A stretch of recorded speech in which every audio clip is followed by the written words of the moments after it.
Ebeveynler yurt dışında okuyan oğullarına ve kızlarına eve dönmemeleri konusunda talimat veriyor.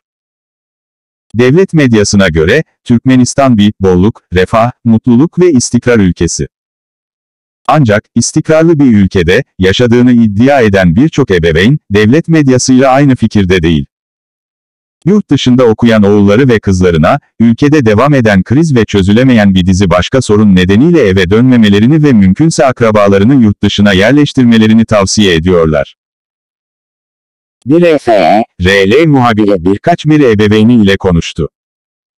Bir röportajda durumu teyit ettiler ve yurt dışındaki oğullarına ve kızlarına ülkeye dönmemelerini söylediler.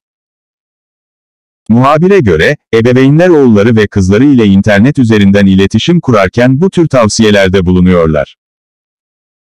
Türkmen hükümeti, salgın nedeniyle lisansüstü öğrenciler de dahil olmak üzere yurt dışındaki vatandaşlarını kademeli olarak ülkelerine geri gönderirken velilerin çağrısı geliyor.